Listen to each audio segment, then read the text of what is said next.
Alléluia.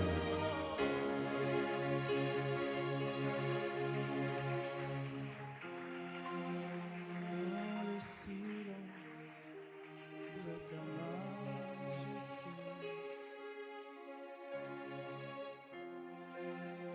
dans la splendeur de ta sainteté,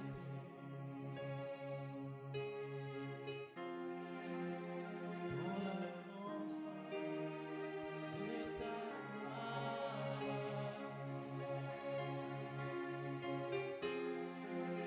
j'ai besoin de ta voix,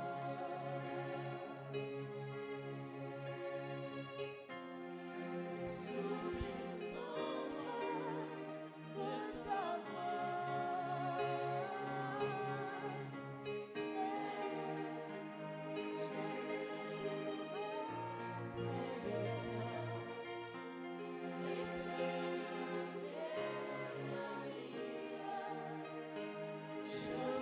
simplement t'adorer, oh mon Dieu,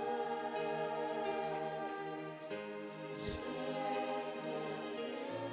lève vers toi et t'adorer. J'ai besoin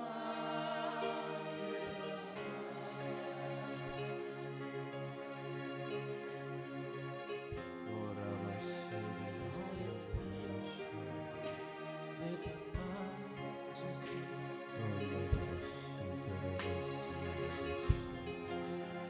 dans la splendeur de ta sainteté,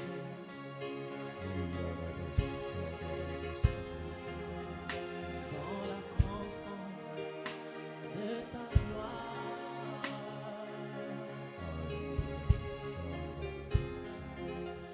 j'ai besoin de ta voix,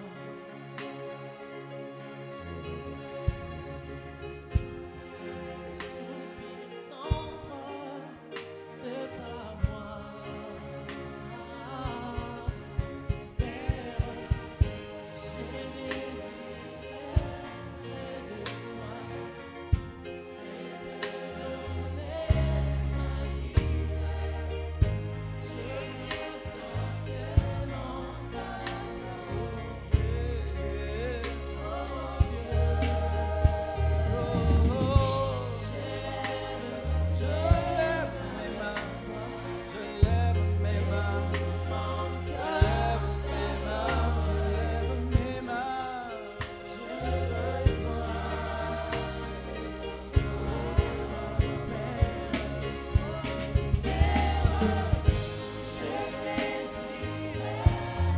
Je désire être près de toi et te donner ma vie. Je viens simplement t'adorer. Oh mon Dieu.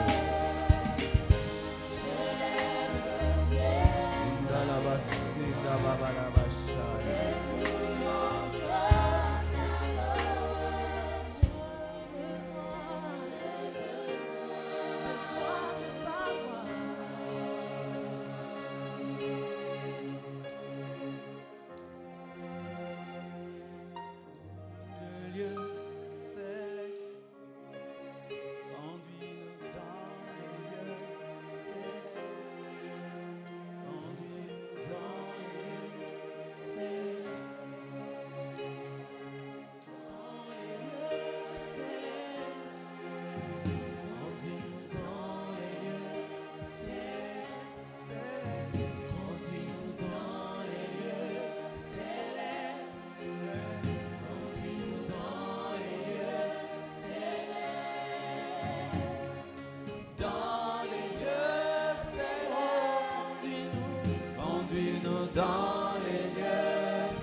Je prie que ce soir, tu nous enseignes, tu nous parles, tu nous formes, tu nous teins. Je prie que ce soir, tu répands ton onction au milieu de nous. Je prie que ce soir, que la fraîche onction coule, que ton esprit nous guide. Père, accomplis au-delà de ce que nous pensons et demandons. Fais-nous grâce. Fais-nous grâce ce soir encore. Bénis tous ceux qui nous suivent sur Internet.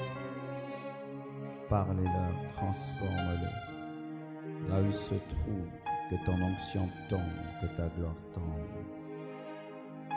Au nom de Jésus-Christ. Bénis ta parole. Amen. Nous acclamons le Seigneur. Alléluia. Salue ton voisin de gauche, salue ton voisin de droite. Soyez les bienvenus à cette grande soirée de gloire. Amen. Je salue aussi nos frères qui nous suivent sur Facebook, sur Periscope. Que Dieu bénisse et qui vous touche là où vous êtes. Aujourd'hui, je vais enseigner et mon enseignement sera un enseignement technique. C'est-à-dire aujourd'hui, je ne vais pas vous donner beaucoup de versets. Je ne vais pas donner beaucoup d'exemples bibliques. Mais je vais vous partager mon expérience dans le domaine de la prière. Parce que notre thème aujourd'hui, c'est comment maintenir une vie de prière. Tu peux dire ça à ton voisin? Dis à l'autre. Amen. Un seul passage ce soir. Nous sommes debout, s'il vous plaît.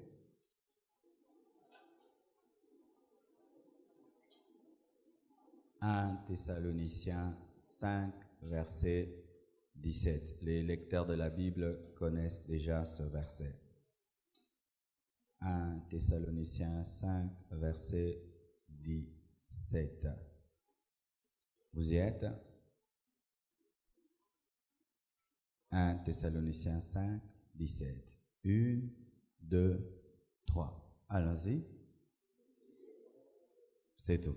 Priez sans cesse. Asseyez-vous, s'il vous plaît. Donc, si aujourd'hui on te pose la question, le verset d'aujourd'hui c'était quoi? Prier sans cesse. Je crois que il n'y a pas un vrai enfant de Dieu qui ne désire pas prier sans cesse. Je ne crois pas qu'il y a un vrai chrétien qui n'a pas envie d'avoir une vie de prière, de maintenir une vie de prière. Mais souvent, le problème est au niveau du comment. Comment arriver à avoir une vie de prière? Parce que beaucoup désirent avoir une vie de prière. Beaucoup cherchent à avoir une vie de prière. Et quand je parle de vie de prière, c'est-à-dire être constant. Amen. C'est pas que tu pries beaucoup, non. Mais tu pries beaucoup de manière constante. Tu n'as pas des hauts et de bas dans ta vie de prière. C'est pas beaucoup prier pendant Alpha 40, pendant le jeûne de début de l'année, et après le jeûne, tu arrêtes de prier. C'est pas cela. Mais comment arriver, même après un jeûne de 40 jours, mais de garder la vie que tu avais pendant le jeûne? Est-ce que quelqu'un veut savoir? Amen. Qui ont perdu la vie de prière depuis que le jeûne a pris fin? Qui? Ah oui, Beaucoup de gens perdent la vie de prière après le jeûne parce que souvent ils pensent qu'ils ont fait des stocks de prière. Alors Dieu doit aller prendre dans cette provision-là pour commencer à exaucer. Alors que personne ne respire aujourd'hui pour demain. Qui respire aujourd'hui pour demain? Oui, dit poumon, tu as trop respiré hier. Aujourd'hui, tu ne vas pas respirer. La prière, c'est la respiration de l'esprit. Celui qui ne prie pas ne respire pas. Alors Paul aux Thessaloniciens donne un ordre bizarre. Prier sans cesse. Est-il possible à un homme de prier sans cesse? Parce que sans cesse, ça veut dire 24 heures sur 24 heures. Avant de donner les secrets pour maintenir une vie de prière, d'abord, j'aimerais qu'on comprenne prier sans cesse. Prier sans cesse, ce n'est pas que tu dois être 24 heures sur 24 heures à genoux en train de prier. Sinon, comment est-ce que tu vas accomplir la parole qui dit que celui qui ne travaille pas ne mange pas?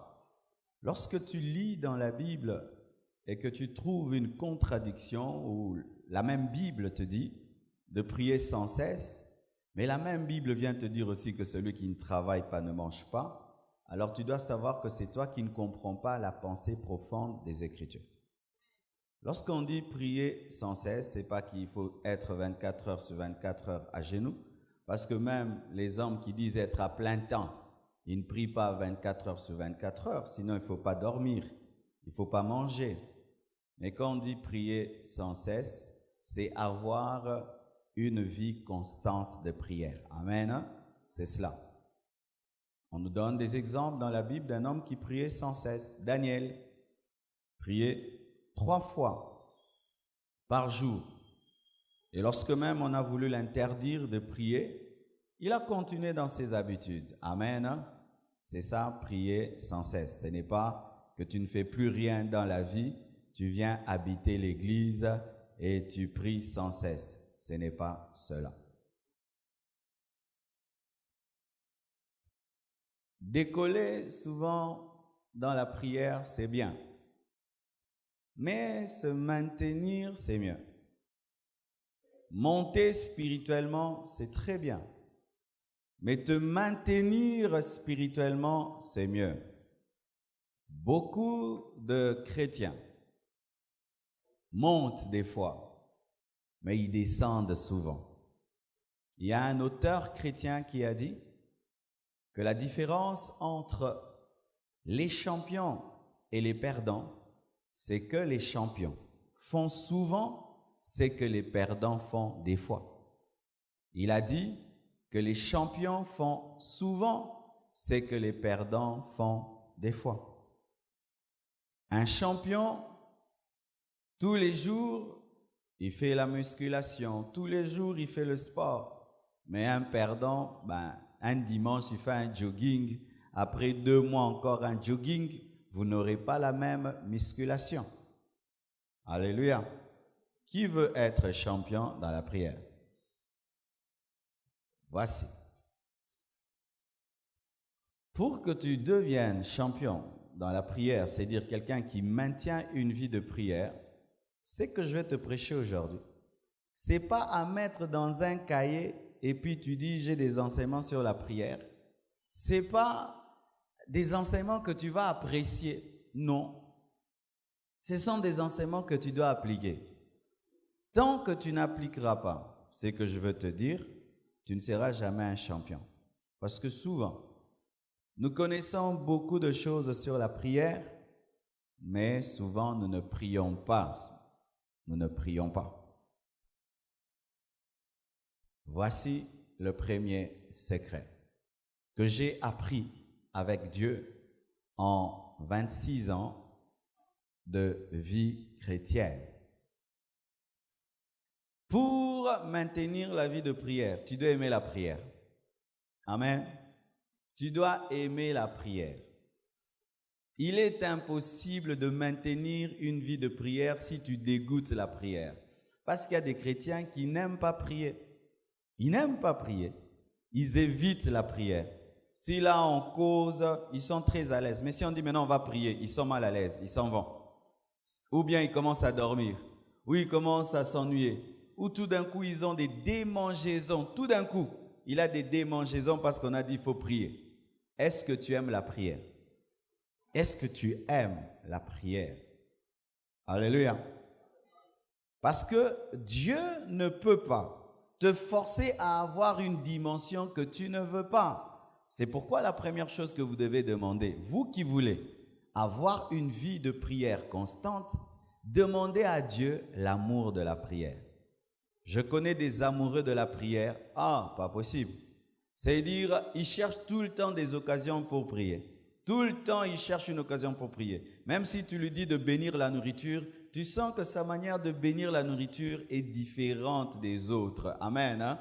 Tu sens qu'il cherche tout le temps une occasion pour se tenir devant Dieu. Tu dois aimer la prière. Et voici, tu ne peux pas aimer la prière sans aimer le Dieu avec qui tu dialogues. Amen. Hein? Car prier, c'est dialoguer avec Dieu. Voici un autre secret. Si tu veux être un homme de prière, tu dois aimer Dieu. Si tu n'aimes pas Dieu, tu ne sauras pas prier. Parce que prier touche le corps, l'âme aussi. Et au niveau de l'âme, il y a l'émotion. Même tes émotions doivent être touchées par ta spiritualité. Mon corps s'agenouille, lève les mains, ça c'est mon corps. Mon corps reste dans une chambre pendant des heures, ça c'est mon corps. Parce que dans le domaine de la prière, le corps, l'âme et l'esprit fonctionnent. Mon corps doit accepter de s'agenouiller, de rester dans une chambre, de rester dans un endroit, d'aller dans une forêt, de m'enfermer dans une chambre. Mon corps doit accepter de se tenir debout, de lever les mains. Ma bouche doit accepter de parler, ça c'est le corps. Mais mon âme aussi doit être remplie d'amour pour Dieu. Lorsque tu pries, est-ce que tu ressens de l'amour? Les gens qui ressentent de l'amour quand ils prient beaucoup. Ils prient beaucoup. Et ils ne sentent pas le temps passer. Amen. Ces derniers temps, des fois, vous me voyez, j'arrive 30 minutes après. Ce n'est pas que c'est le retard, non? Quand je dois venir prêcher le mercredi, le vendredi, à partir de 12h, je suis dans mon bureau jusqu'à l'heure où je dois venir prêcher. Mais j'ai des fois du mal à m'arrêter de prier. C'est tellement bon, c'est tellement bien que tu dis non, ça va, je dois arrêter, je dois aller prêcher. Un peu 5 minutes, un peu encore un 10 minutes, encore un peu un 10 minutes, encore un peu un 10 minutes. Il faut que j'aille encore un petit 5 minutes parce que les gens qui prient, ils savent que se déconnecter et se connecter, c'est difficile. Quand tu atteins un niveau là, quand tu sors pour revenir, c'est difficile. Alléluia. Est-ce que quand tu pries, tu ressens de l'amour? C'est pourquoi les gens qui aiment Dieu, lorsqu'ils prient, ils pleurent des fois ils rient. Des fois, tu peux même regarder son visage, tu sens qu'il est heureux. Alléluia. Est-ce que tu es heureux quand tu pries ou quand tu pries, tu sens qu'on te punit, une corvée? Alléluia. Ou tu vois un chrétien, on dit, prie, il trouve qu'on l'a puni. Punition, prière. C'est comme si punition va parler à papa. Alléluia. Pour avoir une vie de prière, tu dois aimer la prière et tu dois aimer le Dieu que tu pries. Et tu ne peux pas aimer Dieu si tu n'as pas une révélation de Dieu. Quel est le nom de ton Dieu? Jésus? Oui. Mais quelle révélation tu as de Jésus? Amen. Quelle révélation personnelle tu as de Jésus? À la maison, j'ai un perroquet. Bien aimé, le perroquet là m'a enseigné qu'il y a des chrétiens perroquets. Mon perroquet, il rit. Tu as déjà entendu un perroquet rire? Il rit. Mon perroquet parle lingala, il parle français. Mon perroquet, il imite même les sonneries des téléphones. Parce que pour lui, il n'y a pas de différence entre un téléphone, une sonnerie de téléphone, entre un homme qui parle. Mais il peut dire précisément ce que tu dis, mais il ne le comprend pas. Et il y a des chrétiens qui sont des perroquets. Quand il dit Jéhovah Jireh, c'est perroquet. Jéhovah Rapha, c'est perroquet. Alpha Oméga, c'est perroquet. Il n'a aucune révélation personnelle de Dieu. Et quand on prie ici, on dit prions. Il regarde à gauche, à droite. Ah, tout le monde fait comme ça. Lui aussi, comment ça fait? Alléluia. Ton voisin là, quand il prie, quand il fait comme ça, peut-être qu'il est dans son expérience avec Dieu, un jour en faisant ça, il a vécu des résultats. Mais toi, tu bouges la main, pourquoi? Alléluia. Ton voisin, quand on adore, il ferme les yeux, il ne parle pas. Toi aussi, tu commences à imiter, mais toi, quand tu limites, tu dors. Amen. Mais lui, s'il ferme les yeux, il ne parle pas, il ne dort pas. Mais toi, frère Anazaba, présence, mon robe, ça, au prier, n'apena meka, olali. Moi, par exemple, pourquoi je prie comme ça? Lorsque j'étais allé dans les églises de réveil, tout le monde priait fort, s'agitait. Alors, je le faisais comme tout le monde parce que quand tu arrives dans un endroit, tu dois prier comme tout le monde. Mais quand je le faisais, je n'arrivais pas. Mais quand j'étais dans ma chambre, je priais calmement. Et quand je priais calmement, j'entrais dans des profondeurs spirituelles. Et alors, un jour, Dieu m'a dit, pourquoi tu ne pries pas en public comme tu pries à la maison? J'ai dit non, on va dire que j'ai perdu la vie de prière parce qu'en ces temps-là, on priait par rivalité, par compétition. Il faut que tu montres aux gens que toi, tu as le feu de la prière. La plupart des gens qui montrent aux autres qu'ils ont le feu de la prière à l'église ne sont pas des hommes de prière. L'homme de prière n'a pas de vantardise. Alléluia. Alors Dieu m'a dit d'arrêter et j'ai commencé à prier calmement même à l'église. Et mes amis commençaient à dire que j'avais perdu la vie de prière, mais j'avais plus de résultats. Je pouvais faire ces genres de prières-là pendant 6 heures sans me fatiguer et sans me lasser. Bien-aimé, ne prie pas comme ton voisin. Prie selon ta révélation de Dieu. Amen. Hein? C'est pourquoi si toi, quand tu pries, tu es à genoux, tu te sens bien, prie à genoux. Si toi, quand tu pries, tu es prosterné, tu te sens bien, prie prosterné. Si quand tu pries, toi, assis, tu te sens bien, prie assis. Oh non, Dieu est assis sur le trône, toi aussi, comment tu es sur ton trône? Ça, c'est congolais. Si alors j'ai des rhumatismes. Vous pensez que tout le monde a la santé de s'agenouiller? Vous pensez que tout le monde a la santé de lever les mains? C'est nous qui ajoutons des choses dans la vie chrétienne. Amen. Hein? Prie selon toi, pourvu que ça marche. Mais là, il te faut une révélation. Et pour avoir la révélation, il faut creuser. Tu vois, tu peux arriver dans un endroit où il y a la terre, mais sous la terre, il y a des diamants. Tant que tu ne prends pas une pelle pour creuser, tu ne sauras pas qu'il y a des diamants. Dieu aussi, il est ainsi. Si tu ne creuses pas, tu ne sauras pas qu'il y a des diamants, tu n'auras pas la révélation. C'est pourquoi quitter la vie chrétienne superficielle. Amen. Vous savez qu'est-ce que la vie superficielle? La vie chrétienne superficielle, c'est une vie chrétienne qui s'arrête aux 4 murs de l'église. C'est-à-dire que tu es spirituel ici. Une fois qu'on dit Amen là-bas, tu vis comme un homme normal. C'est une vie chrétienne superficielle. Mais lorsque la vie que tu as à l'église te poursuit au travail, à l'université, partout où tu es, à la maison, alors là, tu as une vie chrétienne profonde parce que tu n'es pas chrétien ici, mais tu es chrétien partout. Amen. Vous comprenez jusque-là? Une autre chose. Pour avoir une vie de prière, il faut être discipliné. Discipliné dans quel domaine? Dans les programmes que tu fais à Dieu. Amen. Jamais tu ne pourras maintenir une vie de prière si tu n'as pas un programme. Impossible. Les gens qui prient quand ils sentent ou quand ils veulent n'ont pas une bonne vie de prière. Vous allez voir, Daniel avait une discipline. Le matin, à midi, le soir. Jésus.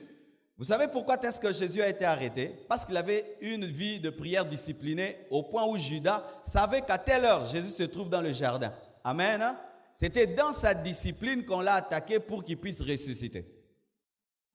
Quelle est ta discipline?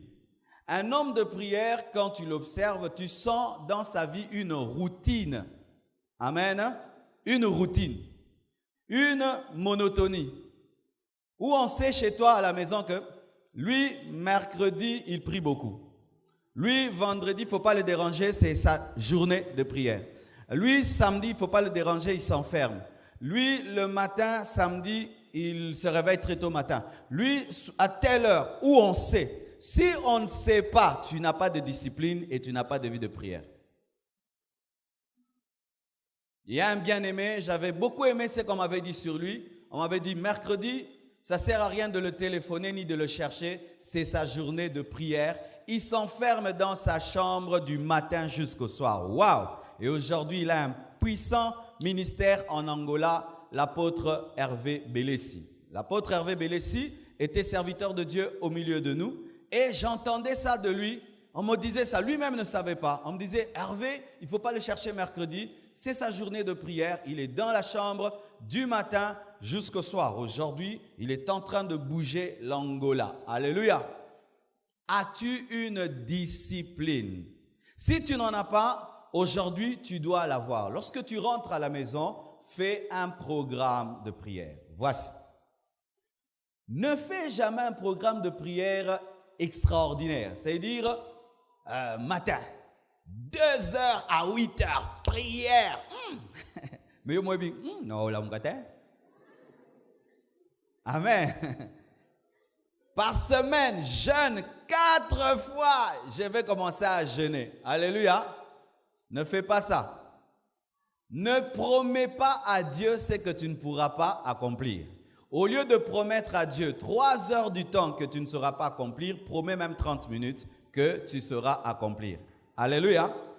Au lieu de promettre à Dieu 3 heures du temps que tu ne sauras pas accomplir, promets même 1 heure. Jésus-Christ a dit à ses disciples, vous n'avez pu jeûner avec moi pendant 1 heure. Dieu ne te demande pas beaucoup, il te demande d'être fidèle. Vous comprenez ce que je dis? Dieu ne te demande pas de prier d'abord beaucoup. D'abord, commence à être fidèle même dans peu, et plus tu vas grandir spirituellement, tu fais beaucoup. Amen. Voilà. Par exemple, lorsque j'étais étudiant, j'allais à l'école, il fallait se réveiller à 4 heures, 3 heures. Tu dois prier, lire la Bible, parce que tu sais que si tu ne fais pas ça, tu vas aller à l'école jusqu'à 16h, 17h, tu rentres KO directement à l'église. Et je savais que ne pas prier seul à la maison et aller à l'université, et puis de l'université, aller directement à l'église, et prier beaucoup à l'église, c'était bien. Mais je savais que tant que moi-même, j'étais incapable de me tenir devant Dieu, ce n'était pas ma vie de prière, c'était une vie de prière prêtée. Parce que la vie de prière prêtée par l'assemblée. Amen. Alors je devais, le matin, me réveiller un peu plus tôt, prier, lire ma Bible, parce que je sais que je n'aurai pas le temps pendant toute la journée. Parce qu'imagine que tu vas à l'université, après l'université, c'est l'église, après l'église des réunions, tu rentres KO, n'est-ce pas? Et tu vas prier un peu. Et je disais, si je ne me discipline pas, pendant ces années à l'université, je vais perdre l'onction, je vais perdre ma foi. Alors, je devais me discipliner, prier le matin. Amen. Maintenant, là, c'est le programme d'un étudiant. Mais une femme ménagère, très tôt matin, son mari a besoin d'elle. Très tôt matin, ses enfants ont besoin d'elle. Elle ne va pas avoir le même programme qu'un étudiant. Elle peut dire, après avoir pris soin de mon mari, pris soin de mes enfants, et ils sont partis à l'école, et mon mari est allé au travail, moi maintenant, je prendrai le temps pour moi. Ça, c'est pour une femme qui ne va pas au travail. Mais si une femme va au travail, elle doit maintenant savoir si son travail prend fin à 16h, elle vient à l'église, est-ce que la nuit elle sera priée? Elle doit prendre soin de son mari et de ses enfants. Elle doit apprendre à se réveiller avant son mari, avant ses enfants pour avoir le temps pour elle et aller au travail. Sinon, tu perds la vie de prière. Ainsi, personne ne peut prendre un programme de prière et te l'imposer parce que nous n'avons pas les mêmes défis. Amen. Il y a des gens, quand tu causes avec eux, ils peuvent te complexer. Moi, je prie 5 heures du temps. Comme, tu ne peux pas me suivre. Amen. Tu ne peux pas me suivre. Ah, je te dis, depuis 12 heures, moi, j'étais en prière et tout. Mais toi, tu étais à l'université. Toi, tu étais au boulot. Amen. Hein? Tu ne vas pas faire comme moi. Parce que moi, si j'étais à l'université, au boulot, je n'allais pas prier de 12 heures jusqu'à... Amen. Hein? Tu dois, selon toi, selon ton travail, selon tes études, tes responsabilités, trouver le moment. Parce que Dieu donne toujours à l'homme le temps de le chercher. Toujours. Toujours. Des fois, certains, c'est la nuit. Qui ici ne trouve pas rapidement le sommeil? C'est dit que vous êtes appelé à prier la nuit. Ah oui, voici. Si tu es quelqu'un qui ne trouve pas rapidement le sommeil, maximise ton insomnie pour prier. Car si tu ne trouves pas facilement le sommeil et tu vas dormir, tu auras mal à la tête parce que tu vas forcer ta tête à dormir et pendant que tu dors, tu es en train de réfléchir et de penser. Au lieu d'aller réfléchir sur le lit, va prier. Alléluia. Mais il y a des gens qui préfèrent être sur leur lit depuis 22h jusqu'à 1h du matin en train de chercher le sommeil qui ne vient pas au lieu de prier. Mais prie. Et d'ailleurs, les insomniaques arrivent à dormir après avoir prié. J'ai rencontré une femme à Bruxelles. Elle m'a dit, pasteur, que Dieu te bénisse. J'avais un problème d'insomnie. Je ne savais pas dormir. On m'a donné tes prédications. Quand je t'écoutais, j'ai dormi. Et puis mon mari m'a dit, mais ce pasteur, tu l'écoutes pour dormir. Ne peux-tu pas maintenant l'écouter pour te convertir? J'ai commencé à t'écouter, je me suis converti. Que Dieu te bénisse. Alléluia. Matthieu la lycée. Oui, l'onction fait dormir. Mes enfants, quand je mets une prédication, ils dorment parce que l'onction donne la paix et le bonheur fait dormir. Oui. Ah. Il y a des trucs qui me viennent. Hein? Léonard Lubananga. Hein? Amen. Voici. Des fois, quand tu pries, tout sommeil n'est pas démoniaque. Oui, oui. Il y a des gens qui chassent tous les sommeils, même les sommeils qui amènent les songes. Car les songes, on les voit qu'endormis. Des fois, quand tu pries, tu sens un sommeil venir sur toi. Des fois, ce n'est pas toujours Satan où tu es fatigué. Dieu veut te parler. Mais comme toi, tu es incapable de voir des visions comme ça au Banga, il doit t'endormir comme Adam afin de te donner Ève. Maintenant, si Dieu veut endormir Adam pour lui donner Ève, il résiste. Est-ce qu'il aura Ève? Des moments, tu dois accepter de dormir pour voir les choses futures. Et sachez que Jésus n'a pas été protégé par un homme qui voit des visions, mais c'était par un homme qui voit des songes, parce que tout ce que Joseph a vu, c'était en songe. Naolal. Des fois alors, priez comme ça. Tu pries. Et si tu sens un sommeil et tu sens qu'il est de Dieu, ne dis pas Amen. Va maintenant, tu dors. Comme ça, tu es sous l'onction. Tu vas voir, tu auras facilement des songes parce que tu dors dans la présence de Dieu. Ah, ça va. Qui a dit? Est-ce qu'il y a un verset qui dit qu'on finit toujours la prière par Amen? On a le bien Amen était prière et silité. Oh. Quand Jésus a ressuscité Lazare, il avait dit Amen. Alléluia. Ne tombez pas dans la religiosité. Quand tu deviens religieux, tu vas perdre la vie de prière parce qu'elle va devenir monotone. Mais quand tu es spirituel, tu ne vas jamais te lasser parce que ce sera tout le temps des découvertes. Amen.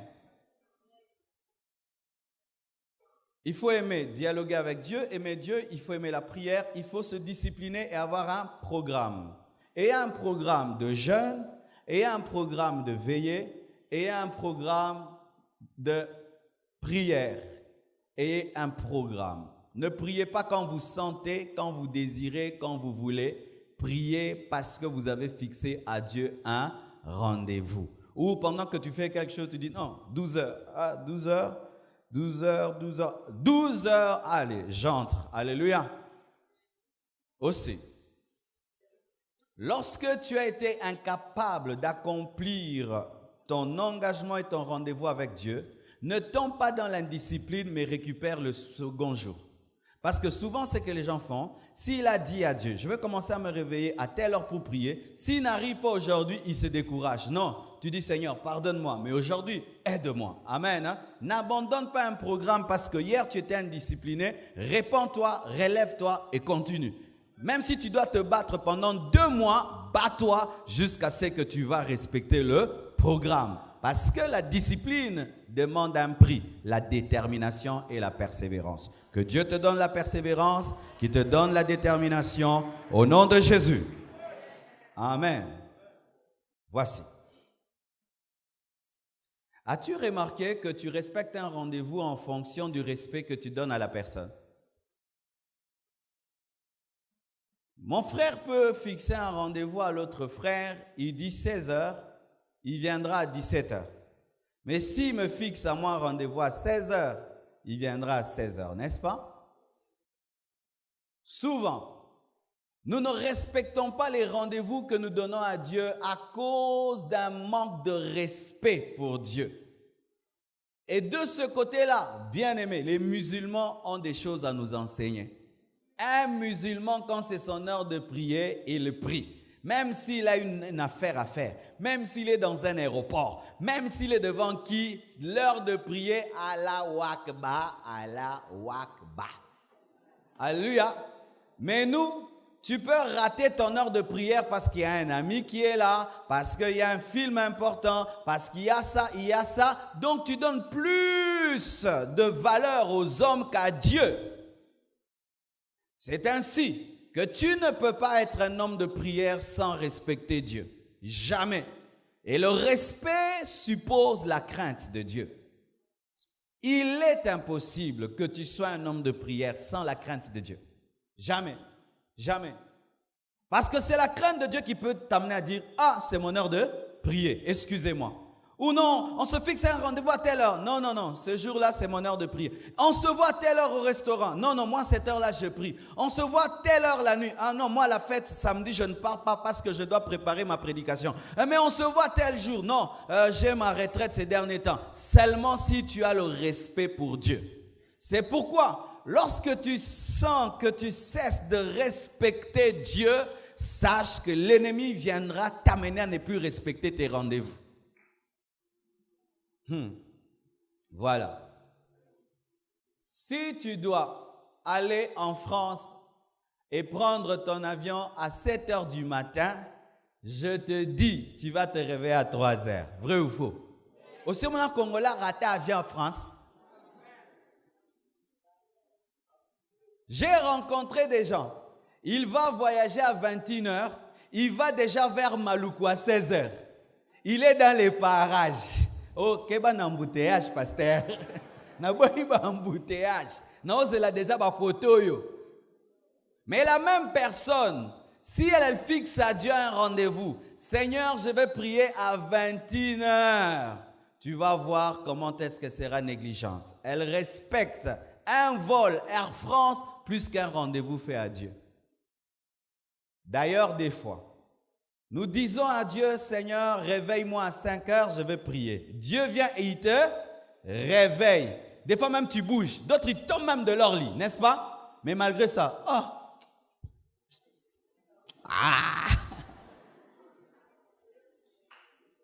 Est-ce que je peux te dire quelque chose? Tu as déjà entendu cette voix qui te dit, tu vas prier dans 5 minutes, mais tu te retrouves déjà le lendemain? Qui vient te dire, il est 5 h. Dors même un peu 10 minutes. Et puis tu pries. Et puis tu pries. Est-ce qu'en 10 minutes tu vas récupérer? Si tu es fatigué, tu seras toujours fatigué. Il vaut mieux que je prie fatigué et Dieu me fortifiera que dormir 10 minutes pour avoir une force que je n'aurai pas. Mais la plupart des temps, cette voix te dit, dors un peu. Et puis tu dors 10 minutes. 8 h. Et nous sommes militaires. Oh Seigneur Jésus, mais moi, vraiment. Voilà maintenant. Comment peux-tu tomber 1000 fois sur la même peau de banane? Comment se fait-il que cette voix t'a toujours fait la même chose, t'a toujours piégé de la même manière, mais tu n'es jamais devenu sage pour comprendre que c'est l'ennemi? Cette voix te dit toujours dans 10 minutes, dans 10 minutes, mais tu crois toujours cette voix malgré qu'elle t'empêche de prier. Tu continues à croire. C'est parce que tu ne respectes pas Dieu. Parce que quand tu as le respect, rien ni personne ne peut te demander de différer un rendez-vous, n'est-ce pas? Voilà. Tu me fixes rendez-vous à 5 h du matin chez toi et à 5 h, je sonne devant ta porte et puis je te dis, je suis là, ton pasteur. Même si tu es dans ton pyjama, tu vas faire quoi? Même si tu es en train de manger, même si tu es en train de faire quoi, tu vas arrêter, vrai ou faux? Tu vas venir m'ouvrir. Maintenant, Dieu, qui est plus que moi, le roi, le Seigneur, il n'est même pas devant ta porte, il est à côté de ton lit. Il te réveille, il te dit, mon fils, moi le créateur du ciel et de la terre, le Seigneur des seigneurs, le ressuscité du 3e jour, je suis là pour qu'on cause. Oh là là. C'est ce que tu fais. Est-ce que tu imagines ça? Maintenant, une personne qui a fait ça, est-ce que Dieu va bénir tout ce qu'elle fera pendant la journée? Tu commences la journée avec un Dieu en colère. C'est pourquoi tu as des journées banales.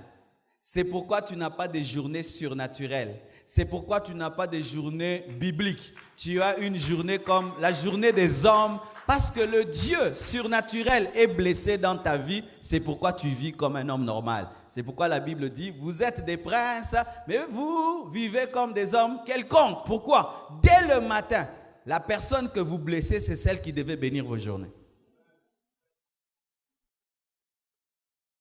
Et si tu ne l'as pas fixé rendez-vous le matin, tu lui fixes rendez-vous le soir. Il vient pour souper avec toi. Imagine, tu me dis, pasteur, à 19h, 20h, tu viens à la maison, on va manger ensemble, souper ensemble. J'arrive là, je frappe, et puis tu me dis, pasteur, programme on a décommandé à Ngo. Quel manque de respect, n'est-ce pas? Et Dieu, la même chose. Tu dis, Seigneur, à 21h, je dois prier. 21h arrive, Dieu est là. Tu dis, Seigneur, j'ai sommeil. Maintenant, quand le diable va t'attaquer la nuit, quand les sorciers vont te chercher, quand les puissants des ténèbres vont te chercher, le Dieu qui devait te protéger, tu l'as blessé avant de dormir. Et pire, c'est lorsque tu viens de suivre un film de 3 heures du temps, où tu étais devant la télé, mais tu lui fixes un rendez-vous de prier, tu as pu suivre un film pendant 3 heures du temps, mais lui, le prier même 1 heure, tu n'as pas pu. C'est pourquoi les chrétiens ont des vies ordinaires. Il lit la Bible, mais il ne la vit pas. Il pleure, il ne vit rien, parce qu'il n'y a pas de respect. Que Dieu te donne le respect pour lui. Une autre chose, j'ai remarqué dans ma vie de prière que je prie beaucoup lorsque j'ai un fardeau. Quand j'ai un fardeau, même si j'ai prié, je continue à prier. Même si je dis j'ai prié, je dors, je continue seulement à prier. Donc le fardeau me prend trop. Quand j'ai un fardeau, des fois, je peux oublier que j'ai une femme, que j'ai des enfants. Heureusement que Blanche est toujours là pour me ramener, pour me dire, Banabaza. C'est impossible d'avoir une vie de prière constante s'il n'y a pas un fardeau en toi. Et pas des petits fardeaux, un grand fardeau. Est-ce que vous avez des fardeaux? Fardeau, c'est quoi? Une responsabilité spirituelle que le Saint-Esprit te donne et il te révèle que cette chose ne peut être faite qu'au travers de toi. Est-ce que vous avez ça dans vos cœurs? Le fardeau. Ou tu as un fardeau pour les âmes perdues, le fardeau pour que quelqu'un soit guéri, le fardeau parce que tu dois faire une action, le fardeau parce que le Congo, Dieu t'a donné le fardeau pour prier pour le Congo, le fardeau pour prier pour ta famille, le fardeau pour tes enfants, le fardeau pour quelque chose. Mais ce n'est pas toi qui crée ça. Dieu te donne un poids, une responsabilité au-dedans de toi. Ou même il te donne un défi, où il te montre que tu vois ça, cette montagne, tu dois la déplacer. Où tu sens que Dieu te dit, cette année ne doit pas finir si tu n'as pas fait ça pour moi. Tu sens ce fardeau-là. Amen. Manquer de fardeau te fera manquer les paroles. C'est pourquoi tu vas voir celui-ci prie, il ne s'arrête pas. L'autre prie, il n'a rien à dire parce que lui, il prie, il a un fardeau. L'autre n'en a pas. Pendant que Anne était en train de parler au point où même on croyait qu'elle était ivre, le sacrificateur n'avait rien à dire parce qu'il était déconnecté de Dieu, il n'avait pas de fardeau. Alors qu'il devait avoir un fardeau, il n'y avait plus de prophète. Vous comprenez mon nom là-bas? Anne priait parce qu'elle avait le fardeau d'engendrer le prophète, mais le sacrificateur qui n'avait pas de relève n'avait même pas le fardeau. Elle priait pourquoi elle avait le fardeau. Lui ne priait pas pourquoi il n'avait pas le fardeau. Mais ce n'est pas parce que tu n'as pas le fardeau qu'il n'y a pas de fardeau. Tu n'es pas connecté à celui qui donne les fardeaux. Si tu te promènes, tu trouves un gros camion avec une grande carrosserie et qui est vide, ce n'est pas qu'il n'y a pas de marchandises, elle n'est pas allée là où il y a la marchandise. Tout chrétien normal a un fardeau. Tout chrétien a un fardeau. Tu es là, mon université doit se convertir. Moi, j'avais des fardeaux comme ça. École Massamba, ça doit se convertir. Ça doit se convertir. Et puis à l'université doit se convertir. Et après, maintenant, je suis en train de prier pour le réveil mondial. Moi, mon fardeau, c'est quoi? Un réveil mondial. Maintenant, fardeau à bongo. Osa me la te. Osa me la kaka. Réveil mondial. Ah, et je vous assure, mon fardeau maintenant, c'est le réveil mondial. C'est-à-dire que Dieu se serve de moi pour transformer des hommes de toutes les langues, de toutes les races. Amen. Hein? Et Dieu peut le faire. Dieu peut le faire. L'une de nos prédications qui a été donnée mercredi ou vendredi sur Internet, elle a pu atteindre 100 000 personnes. 100 000 personnes du monde entier. Les gens nous appellent de l'Ukraine, de l'URSS, du Rwanda, nous appellent du monde entier, de la Norvège, de la Hongrie. Un réveil mondial. Amen. Est-ce que tu as un fardeau? Si tu n'as pas de fardeau, tu auras une vie de prière en dents de scie. Tu pries beaucoup et puis tu pries pas et tu pries. Mais si tu as un fardeau, tu sauras prier. Voici. Dans le domaine du fardeau, il y a un piège. Tu pries pour une chose, une fois que tu atteins la chose, si tu ne remplaces pas le fardeau par un autre, tu vas tomber dans le piège d'arriver. C'est ce qu'on voit des fois, un frère, il a un fardeau et quand Dieu exauce, il perd la vie de prière parce qu'il n'a pas remplacé le fardeau par un autre fardeau. Jésus a prié fardeau, il devait avoir les apôtres. Quand il est les apôtres, il avait le fardeau que le Saint-Esprit vienne. Et il avait un fardeau qui remplaçait toujours un autre et qui remplaçait toujours, parce que dans la spiritualité, il ne faut jamais arriver. Amen. N'arrivez jamais. Si tu arrives, tu vas mourir. Tu vas mourir. Je peux tomber dans le piège maintenant. L'église Compassion a grandi et tout, et tout, et tout. Tout est accompli. Je vais perdre ma vie de prière. Mais malgré que l'église grandit, même si on sera 20 000, j'aurai toujours un fardeau parce que moi, mon fardeau, ce n'est pas une église de 20 000 membres, c'est le réveil du monde entier. Alléluia. Comme ça, Jésus viendra me prendre en train de prier. N'arrive jamais. Dis à ton voisin, n'arrive jamais. C'est pourquoi n'ayez pas de petits fardeaux de mariage, n'ayez pas de petits fardeaux de voitures et de maisons. N'ayez jamais de petits fardeaux comme ça. Yo fardeau ne nini na bala. Yeah. Ezo kanso okay. Ezo kanso che liboso ya ndaku ya civil char de combat kengele moyibi akotate. Les chars de combat sont utilisés pour aller à la guerre. Comment est-ce que toi qui es un guerrier, tout ton fardeau, nabala. Si seulement tu te maries, tu vas perdre le fardeau. Alléluia. Si ton fardeau, c'est seulement le travail, une fois seulement que tu travailles, tu vas perdre le fardeau. Si ton fardeau, c'est avoir une voiture, une fois que tu as seulement une voiture, fini le fardeau. Si ton fardeau, c'est seulement bien t'habiller, une fois que tu as 4 vestes, 4 chaussures, fini. Fardeau, aller en Europe. Tu vas seulement en Europe, au moni neige, na pomme, au pengui, na koutier belé, au pengwa, na poto, au pengwa, na poto.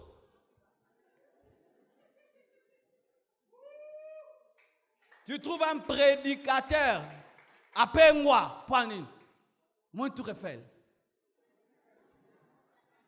Mais s'il avait le fardeau de la France, de la Belgique, des États-Unis, il allait continuer à servir Dieu.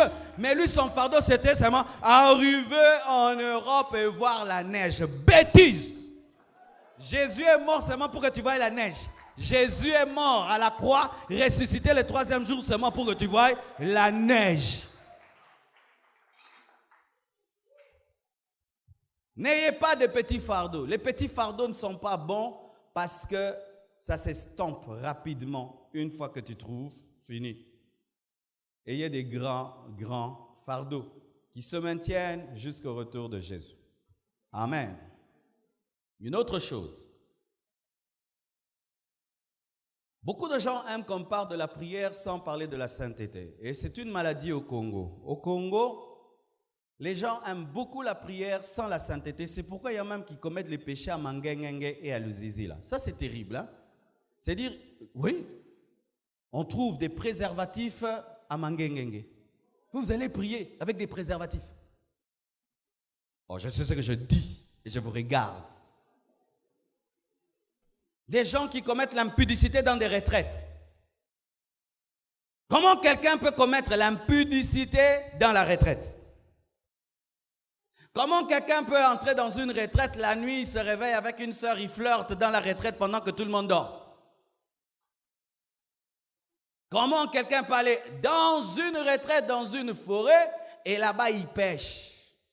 C'est parce que les gens pensent que prier, c'est seulement parler. Non. Prier, ce n'est pas seulement parler, c'est présenter à Dieu une vie pure et sainte. Lorsque tu élèves tes mains doivent être pures. Voici. Lorsque tu vis dans le péché, tu perdras la vie de prière. Pourquoi? Lorsque tu te tiendras devant Dieu pour lui parler, au lieu qu'il puisse te parler de ce qu'il doit faire, il va te parler de ta vie. Je donne un exemple. J'ai un péché en moi que je n'abandonne pas, mais je veux beaucoup prier. Qu'est-ce qui va se faire? Chaque fois que je viendrai devant Dieu, Seigneur, agis dans ma vie, dis, arrange. Seigneur, étends ta main, arrange. Seigneur, oins-moi, arrange. Comme tu n'aimes pas trop, arrange.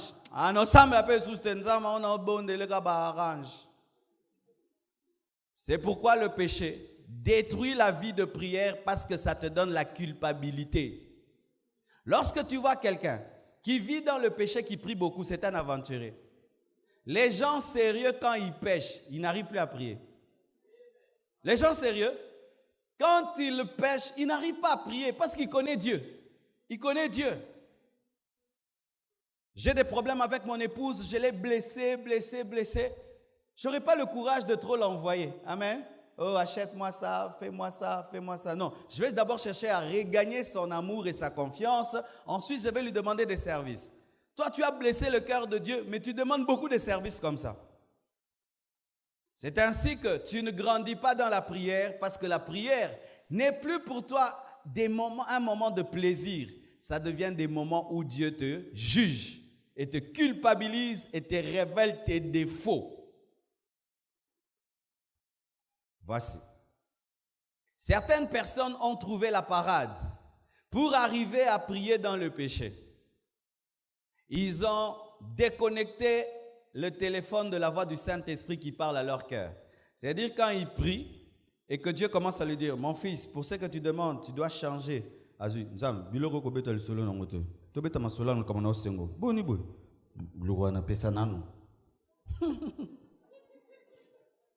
Et voici. Lorsque maintenant tu t'entêtes à chercher la bénédiction malgré la sainteté, Satan peut te donner. Oui, Satan peut faire un miracle pour toi afin de t'entêter dans le péché. N'est-ce pas que ceux qui prient Marie voient des miracles? Est-ce que ça vient de Dieu? Une fois que tu pries devant les Nzete Kauka, tu vois le miracle. Ça t'encourage à aller prier Nzete et Kauka. Pour que tu puisses t'entêter dans l'incrédulité, le diable fait des miracles pour toi. Et il y a certains miracles qui s'obtiennent dans le péché qui ne sont pas engendrés par Dieu, mais par Satan pour t'entêter. Parce qu'il y a des gens qui disent, mais moi je pêche, mais je vois la main de Dieu. Lorsque Samson péchait, il voyait la main de Dieu. C'était pour qu'il perde les yeux. Voir la main de Dieu malgré le péché te prépare à un jugement. C'est pourquoi si tu pêches, tu vois des miracles, fais très attention, Dieu va te taper bientôt. Les vrais enfants de Dieu, Dieu les châtie quand ils pêchent. Les vrais enfants de Dieu perdent la joie quand ils pêchent.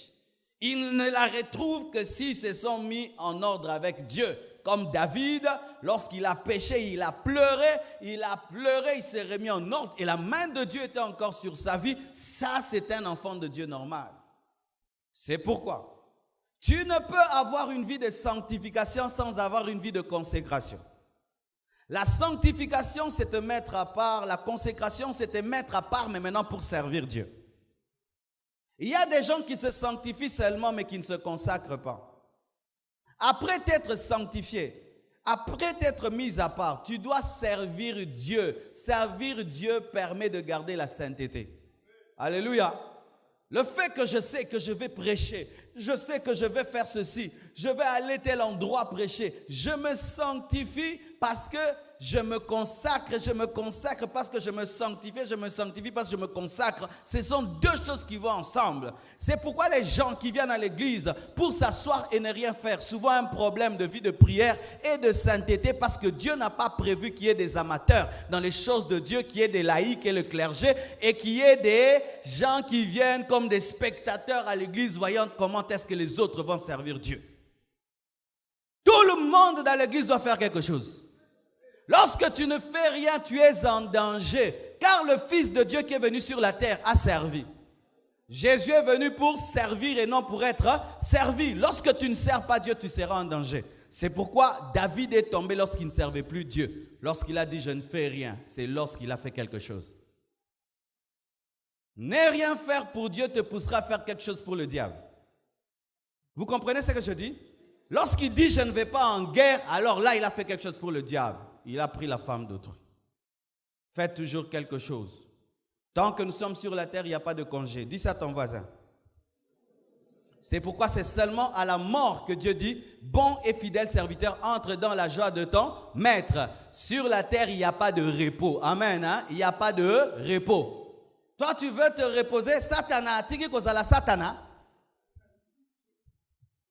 Obo attaqué yete azana repo mikolo. Bo attaqué yete azana repo. Bandoki babi totiki ye. Migwa opema. Ha.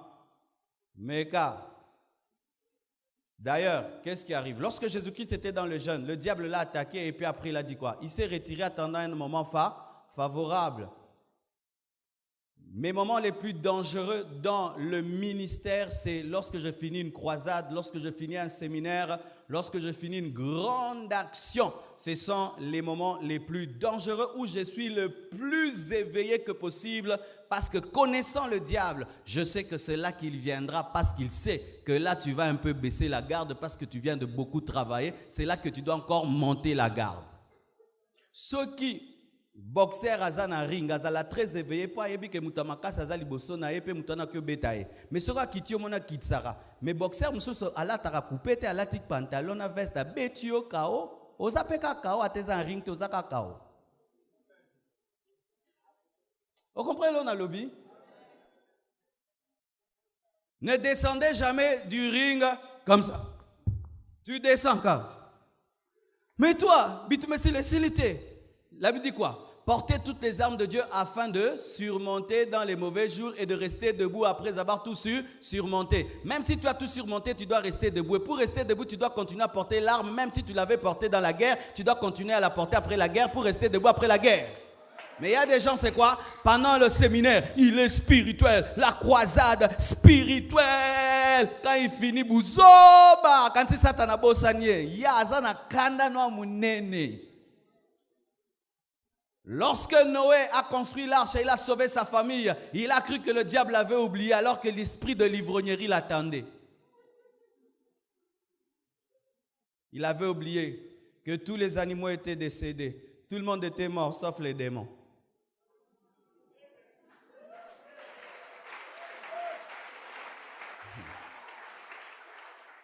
Amen. Tu finis de faire des grandes choses pour Dieu. Et des miracles, des guérisons, des grandes choses. Et puis quand tu finis, tu dis non, je vais chez Tintin. Tu vas là-bas chez Tintin, tu prends une Primus Col et puis un peu de whisky. Et tu crois que le diable t'a oublié. Pendant que tu bois, on te filme et tu passes sur YouTube. Et puis on écrit en bas, le pasteur dans ses heures de détente. Buzz. 200 000 vues. Maman qui na Madagascar a changé combo. Acclamons le Seigneur.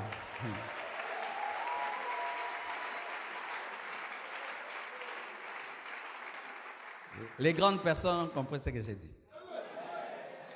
Amen. Voici encore une autre chose. Il faut t'entourer des hommes de prière sans dépendre d'eux. Si tu veux maintenir une vie de prière, ne sois jamais l'ami de quelqu'un qui, chaque fois que tu parles, il est contre la prière.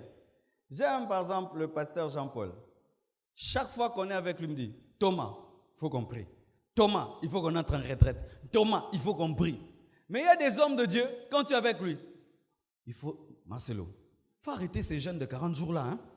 Tu vois les 30 jours là, avec l'âge. Plus l'âge avance, tu vois, plus l'âge avance. Il faut laisser ces choses aux enfants.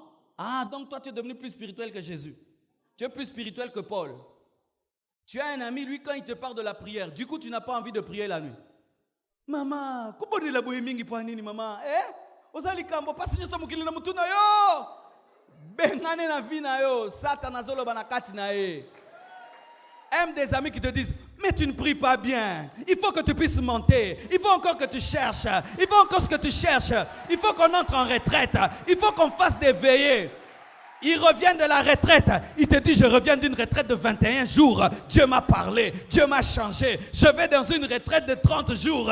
Dieu m'a parlé. Que tu le veuilles ou pas, ça va te stimuler. Que tu le veuilles ou pas, ça va te défier. Comment lui il prie, moi je ne prie pas. Comment lui il jeûne, moi je ne jeûne pas. Et tu vas chercher Dieu. N'ayez pas des amis qui combattent la prière. Qui s'opposent à la prière. N'ayez pas de tels amis qui chaque fois qu'ils vous parlent, ils vous enlèvent l'envie de chercher Dieu. Une fois je reviens de l'église, j'avais prêché, je rentre à la maison, ma soif n'était pas étanchée par le culte, je mets encore une prédication et je commence à suivre. Et je vois un homme qui vient, oh Marcelo, tu suis encore des prédications après les cultes? Non, il faut te détendre. Papa, yobi posa nanga, yobi méchant naza nango. Si toi tu te rassasies au dessert, moi c'est le dessert, moi c'est le dîner, c'est le souper et tous les restes là, je prendrai. Mais il y a des gens, s'il prie 1 heure, il est content. Mais il y a d'autres, il faut mettre à 10 heures. Tikala nengo zali, tikana ba 1 heure na yo za ba 10 heures na yo. Aie des amis qui prient plus que toi, ils vont te tirer. N'aie pas des amis qui prient moins que toi, ils vont t'enterrer. Il faut avoir des hommes qui te poussent à prier. Tu le regardes, il dégage la prière. Et puis tu dis non, un homme comme moi peut prier comme ça. Moi aussi je vais prier. Si on pouvait te dire de monter tes pantalons, on va voir si tu pries. Il y a des frères qui ont des genoux clairs comme des filles. Un homme de prière ici, si on lui dit tombola, mouindou, mais t'as un bogard, moutalo samwa za bogard, t'as un vilain. Ah, vilain. Il y a un qui toko. Oh, donnez-moi un amen. Un musulman, on le reconnaît où? Ici, il a une tâche. Un chrétien qui prie. Ici. Alléluia. Dans l'église Nzambe Malamu, avant de prêcher, il ne demandait pas les CV, les diplômes. C'est aujourd'hui dans les églises, tu as étudié où? Tu peux être théologien, tu n'as pas Dieu. En grec, en hébreu, orgueilleux, non brisé. Là, j'ajoute même pas. C'est maintenant ici, quel diplôme tu as? Tu étudies où? Oh, moi, l'UPC, moi, ceci, cela. Mais eux, c'était quoi? Fais monter ton pantalon, pasteur. Si c'est trop beau. Où y a ça là qui? Ma bonne de les avoir, hein? Mais quand on voit déjà c'est noir, on dit prie. Maintenant on commence à voir ta doctrine, ton témoignage. Si on te disait de soulever ton pantalon. Les femmes, faites ça, mais mettez les coussins. Vous devez être jolies. Oui. Il y a aussi des femmes qui abîment leurs genoux en désordre. Ton mari aussi doit se plaire à toi. Moi je conseille aux femmes, comme vous agenouillez beaucoup, prenez un coussin, mettez-vous sur ce coussin. Pour garder les genoux jolis, parce que vous êtes des femmes. Parce que si tu abîmes trop,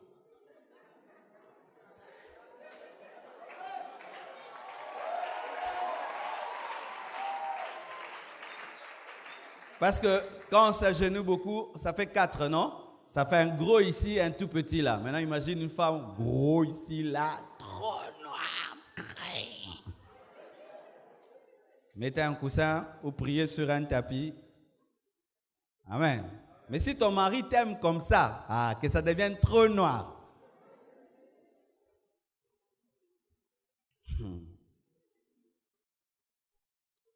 Mais, même quand tu as des amis qui prient, tu ne dois pas dépendre d'eux. Parce qu'il y a des gens, ils prient beaucoup lorsqu'ils prient en groupe. Mais seuls, ils n'arrivent pas à prier. C'est très mal. Parce que chacun a sa destinée. Pendant un temps, vous pouvez commencer à prier ensemble, 7 personnes. Vous allez dans des retraites ensemble. Mais demain, Dieu vous sépare. Celui-ci va à gauche, à droite. Dieu élève celui-là, vous voyagez. Et puis tu te retrouves seul et puis tu perds la vie de prière. Même si il faudrait avoir des amis qui prient, ne dépend pas d'eux. C'est-à-dire, malgré que tu as des amis qui prient, toi tu pries aussi seul. Et lorsque vous venez ensemble, vous mettez le feu ensemble. Mais si tu es dépendant, dans les moments de séparation, tu perdras ta vie de prière.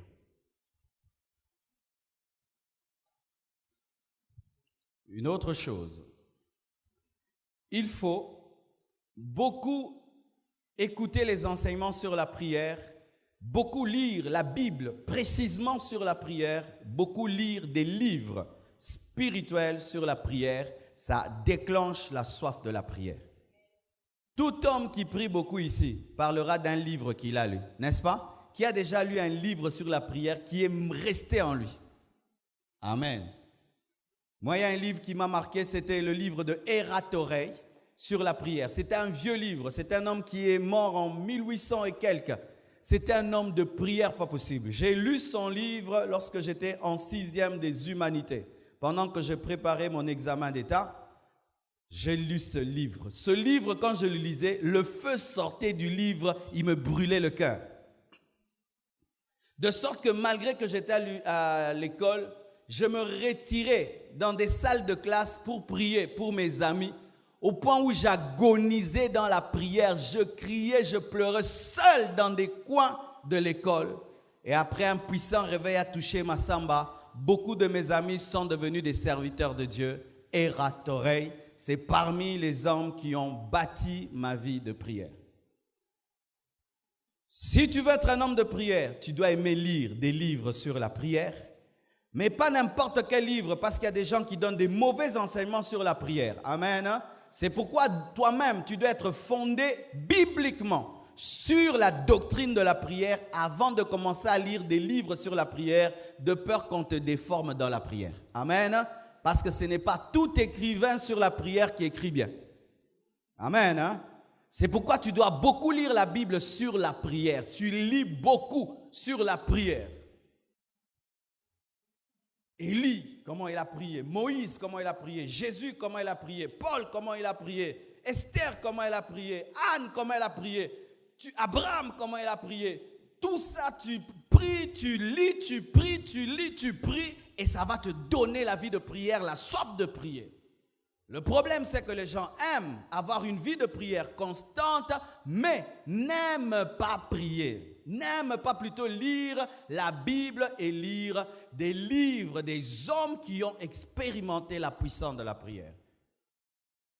Il y a un homme, j'ai oublié son nom. Il avait décidé de ne jamais demander quelque chose à quelqu'un et il priait. Il avait un orphelinat et les gens lui amenaient. Qui connaît cet homme? Vous connaissez? Il s'appelle encore comment?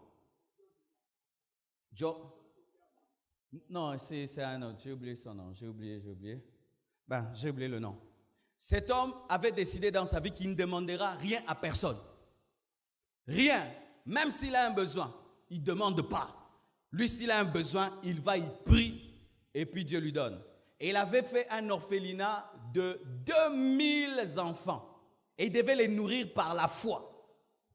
Alléluia. Tu peux être avec lui, tu dis, tu as besoin de quoi? J'ai besoin de rien. Mais il a besoin de quelque chose. Lui, il doit demander à Dieu. Dieu te touche, tu lui donnes. Le bas niveau. Et un jour, il nourrissait toujours ces enfants-là par la foi. Dieu touchait les gens. Mais un jour, il n'y avait pas de nourriture sur la table. Il a dit aux enfants, mettez les couverts. Ils ont mis les couverts. Tenons-nous les mains. Rendons grâce à Dieu pour la nourriture. Toton dinzambe, bilo reza.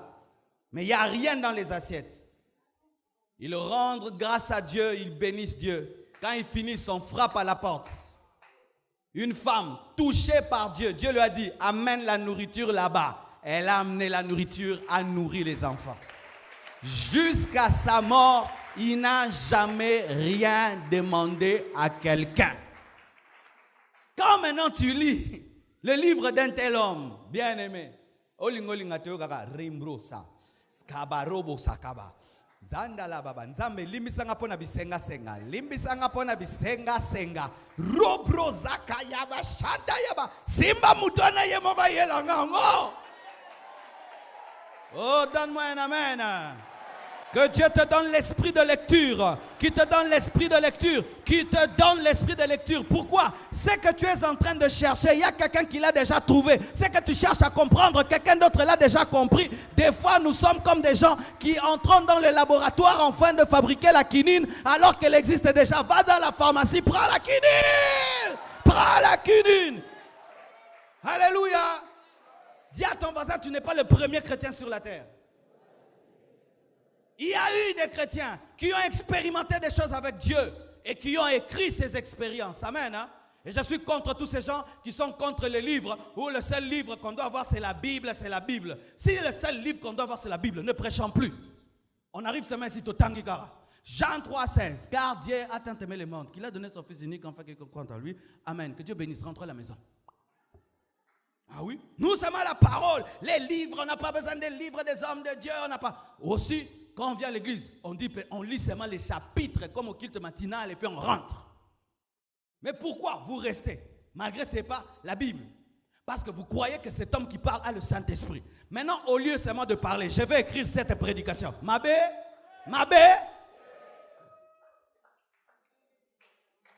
Et comme maintenant l'imprimerie coûte cher, et puis j'ai dit, comme j'ai payé beaucoup, acheté même à $5, où est le péché? Oh, vous avez reçu gratuitement, donnez gratuitement. Oui, c'est vrai. Tout ce que vous recevez gratuitement, donnez-le gratuitement. Mais ce que vous achetez, vendez.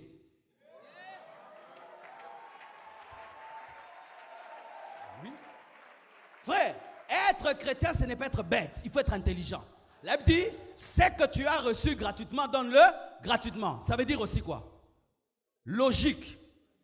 Donc, ce que tu achètes, fais quoi?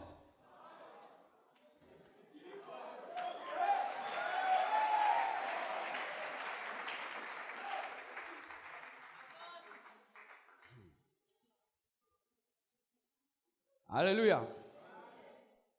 Voici encore. Il faut éviter la dépression. Dis dépression.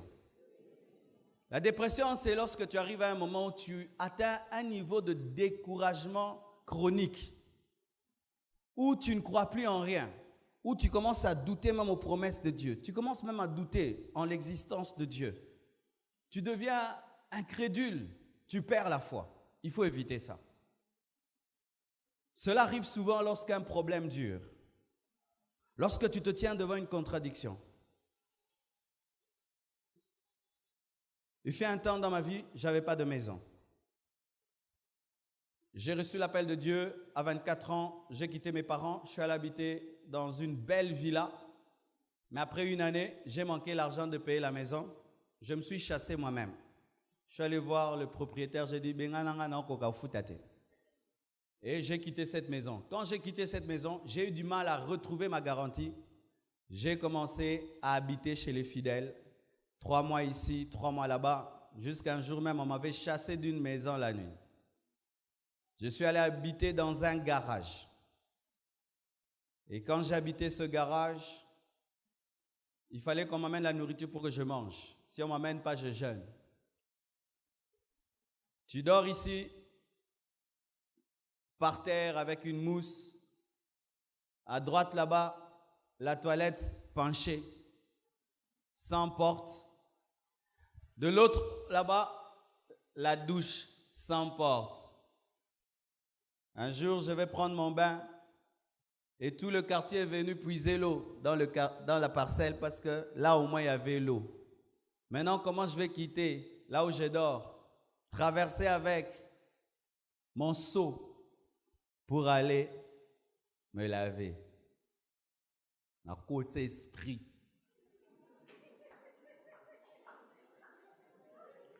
On va passer à Marcel, on va passer à Marcel. Et quand tu entres, tu commences à te laver. Les enfants, quand tu tes habits.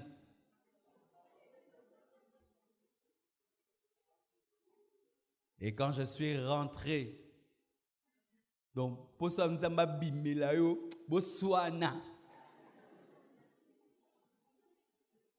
Et c'est comme là-haut.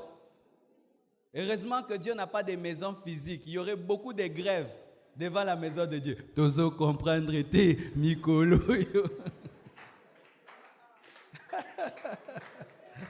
Dieu est très intelligent. Il est au ciel, on ne le voit pas. Si Dieu avait une maison à Kinshasa, bana, bazoya te église ezokola te nzambe lobaka kasoki kongango to kabola to boa nzambe.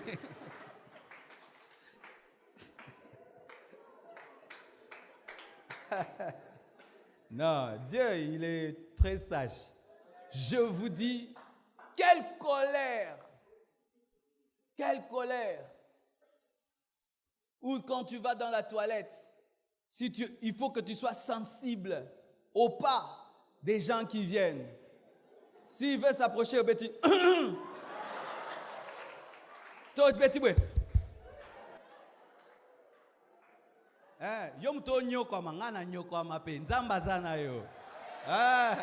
Que personne ne te dise que tu es maudit, c'est la formation. Que personne ne te dise que Dieu t'a abandonné, c'est la formation.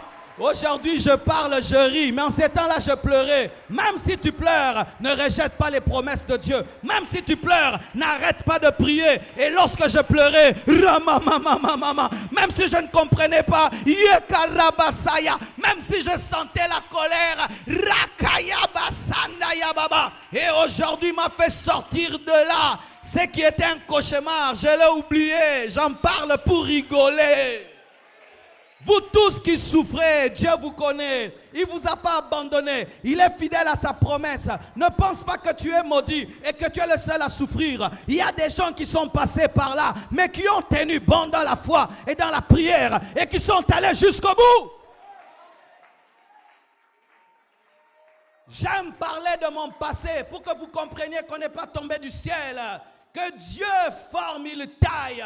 Et des fois, quand tu souffres, ce n'est pas toujours le péché, c'est le désert des fois pour que Dieu puisse te former, te tailler et te préparer à manger le lait, le miel. Car c'est seulement la bouche qui a pu goûter à la manne, qui peut goûter au lait et au miel. Dieu te donne la manne afin de préparer ta mâchoire à prendre le lait, le miel. Ne devenez pas incrédule, tu vas perdre la vie de prière. Ah. Et frère, des fois on t'oublie que tu n'as pas mangé et tu es là. Et qu'est-ce que je faisais? Je me regardais dans le miroir, je pleurais et je disais une chose: Marcelo, il ne faut pas lâcher. Marcelo, tu ne dois pas lâcher. Dieu t'a appelé, il est avec toi. Tiens bon, n'arrête pas. Et je vivais de telles choses. Je porte mon habit, je vais à l'église, je prêche, je rentre, je pleure.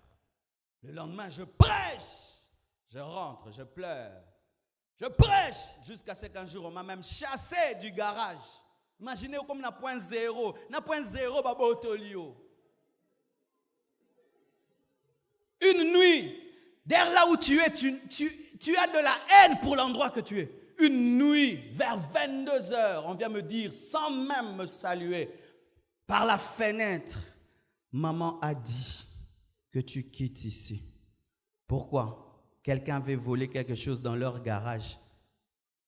Et puis, imaginez. Moi, maintenant, je dors. Avec mes soucis, il m'ajoute encore. Et puis, il me dit, il faut que tu partes. Je lui réponds, je partirai. Mais je ne sais pas où. Il me dit, tu iras où? J'ai dit, c'est moi, je partirai. Quand il est parti, j'ai continué à pleurer. Je suis allé dormir dans les bureaux de l'église. Mais Dieu touchera une femme, lui ordonnera de me faire du bien. Et Dieu touchera un papa diamantaire, lui ordonnera de m'amener en Mbujimaï. Il m'a dit, pasteur, onyo kwa mabakino ba onyo kola yo. Na memo na Mbujimaï. Ya on a bala bango. Ah non. Il m'a amené en Mbujimaï. Je prêche comme ça, les gens sont étonnés. Étonné, je suis rentré tellement béni que ma vie a changé jusqu'aujourd'hui.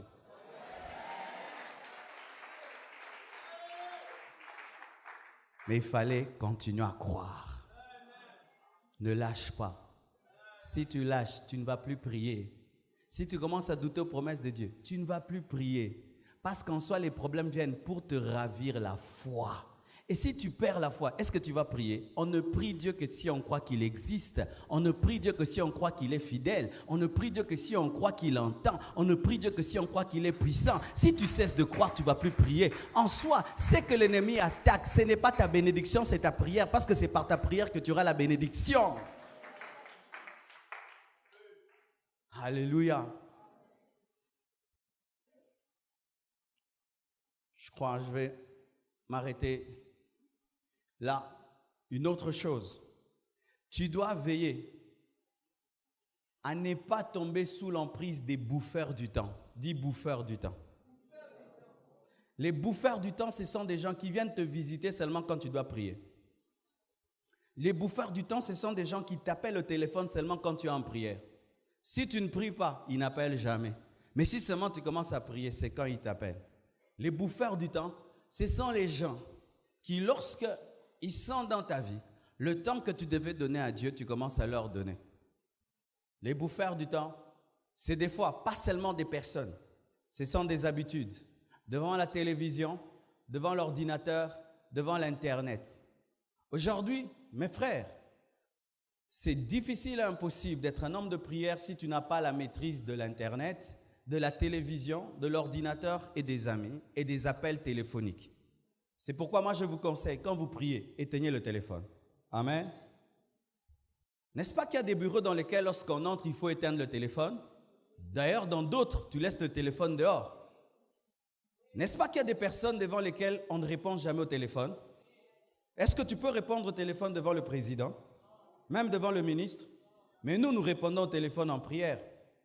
Quel manque de respect pour Dieu. Tu es en train de prier. Rimbra baba chantala baba baba. Allô?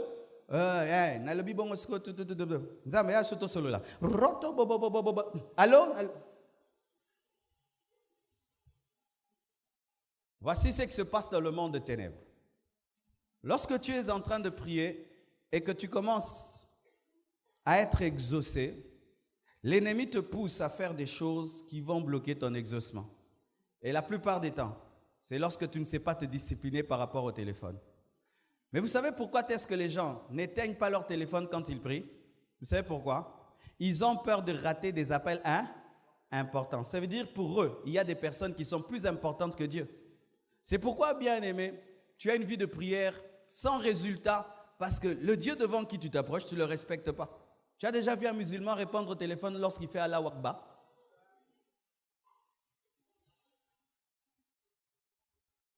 C'est très sérieux, hein? Amen, hein?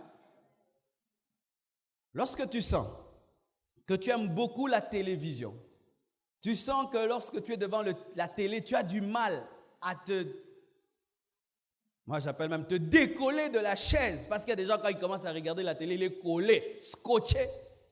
Tu dois te discipliner pour savoir, je regarde pendant autant de temps et puis j'arrête. Amen.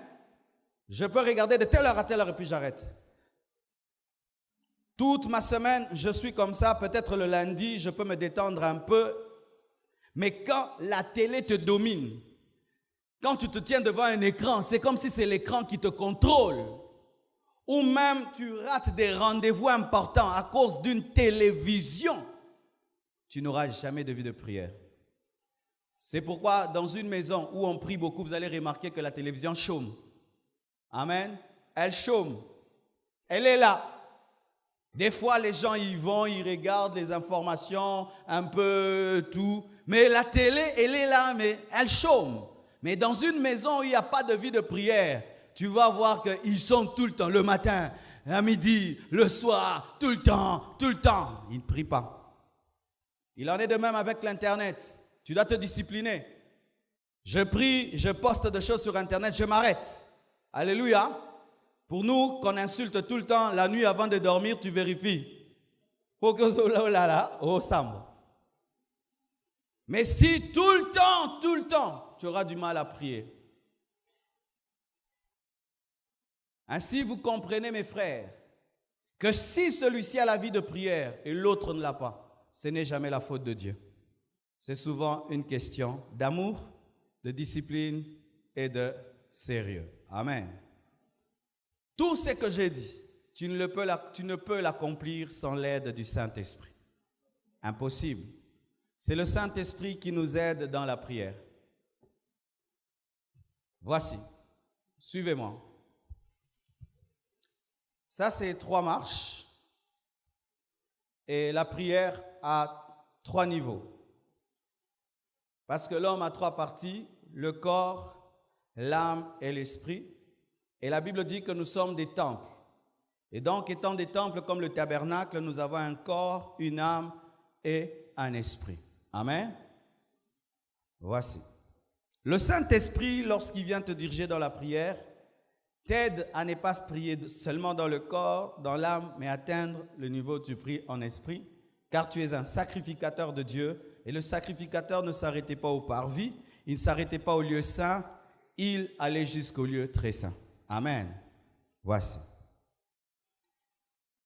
Quand le Saint-Esprit te conduit dans la prière, tu vas sentir au début quand tu pries, il y a comme une lourdeur du corps. Tu sens ça? Au début, prions. Oh, rababa, shakada, bababa. Yandala, bababa, shika, bababa. Rubububububu. Amen. Shanda, bababa. Oh, rababa, shaka, bababa. N'est-ce pas? Frère Oyeba, bien t'es? Shintada, bababa. Mulunge. Oh, rababa. Frère Oba, prière, milai, bwe. Quand tu sens ça, tu pries au niveau du corps. Et il y a des gens, toute sa vie, il est là. Est-ce que là, il y a la Shekinah? Alléluia. Là, il n'y a pas la Shekinah. Est-ce que là, il y a le chandelier? Alléluia. Il y a des bonnes choses, il y a l'autel de sacrifice, il y a la cuve de rein, mais ce n'est pas la totalité de ce que Dieu peut faire. Quand tu pries et tu sens trop ton corps, il est fatigué, tu sens que tous tes boutons du corps commencent à te picoter, des maux de tête, tu es encore au niveau du parvis. Tu es trop conscient de tout ce qui se passe autour de toi. Oh, prie. Maman nga quoi, ta quoi. Eh, oh, on n'a mingi bosso na ngaya yo kwela ngai. Ba yo kangi ba protocole ba sa boka ngai.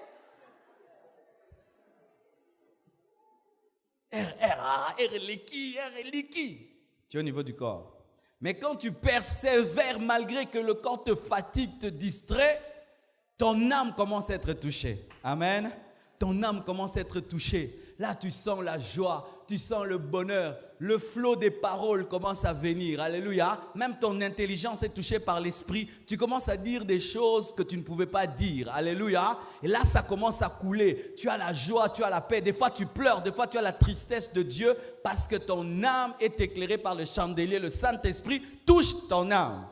Mais ce n'est pas la finalité. Il y a des gens, toute leur vie chrétienne, c'est ici. D'ailleurs, balela tellement awa. Boni lelo non lela teko, armo forcé ko lela. Bon force à lela te, ou non ça théâtre. Ne forcez pas. Ou maintenant, quand tu pries, si seulement tu commences à pleurer.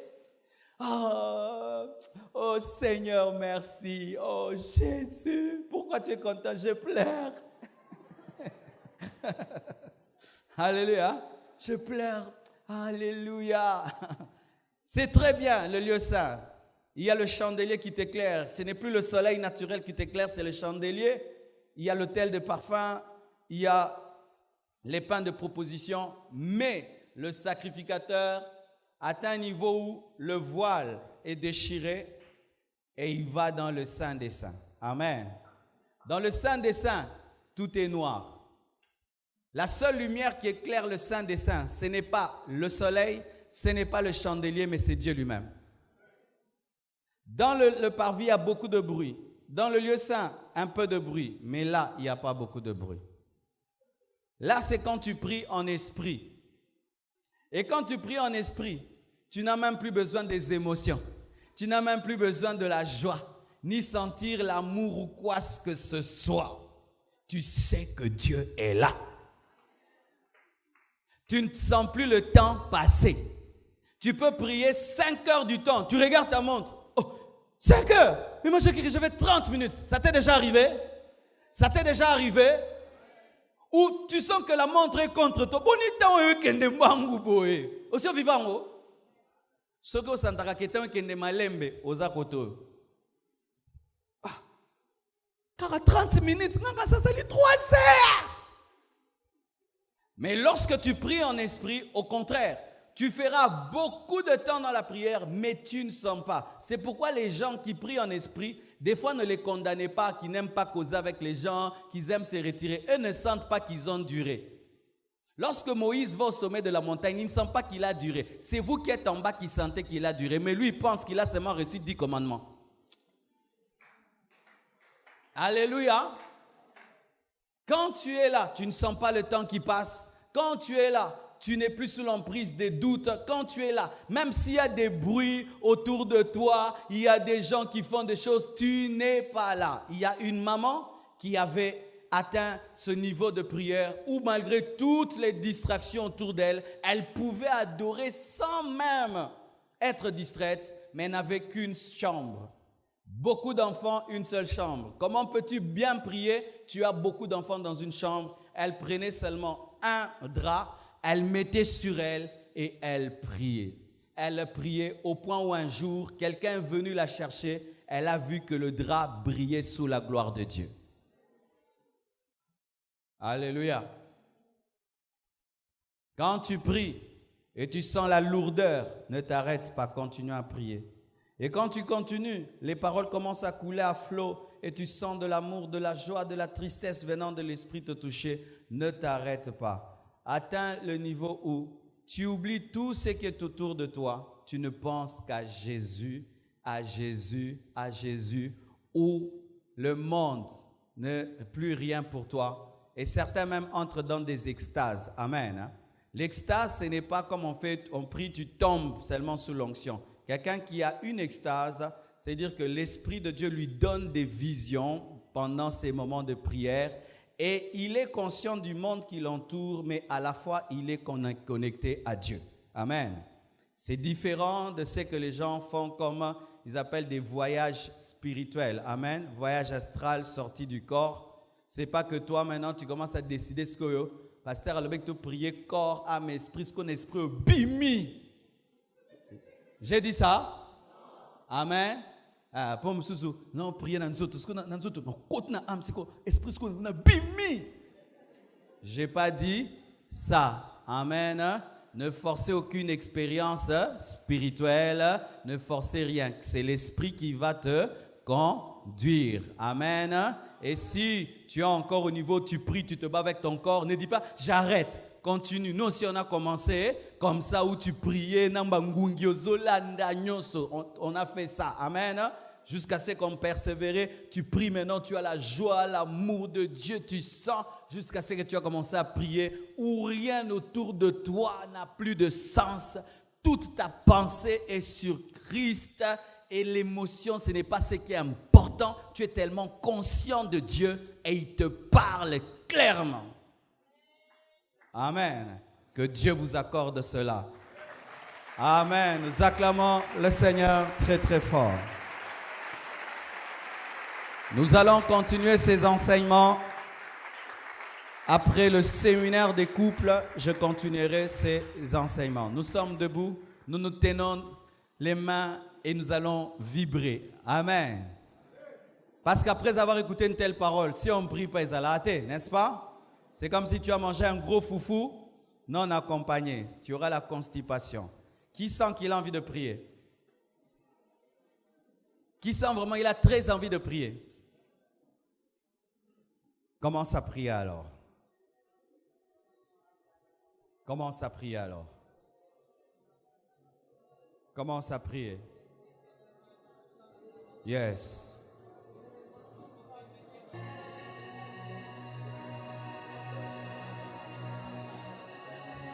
Yes, commence à prier.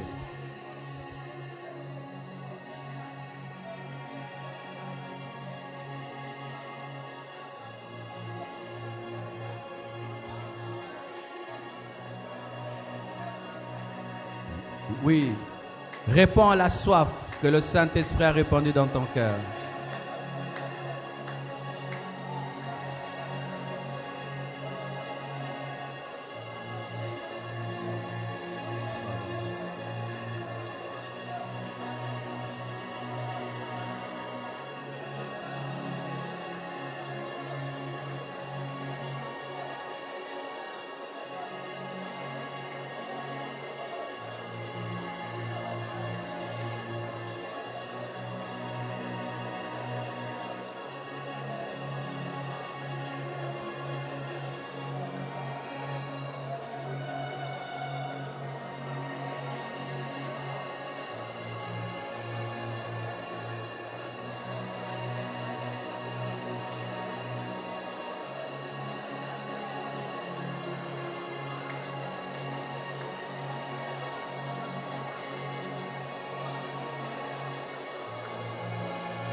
Oui, tu pries bien. Continue.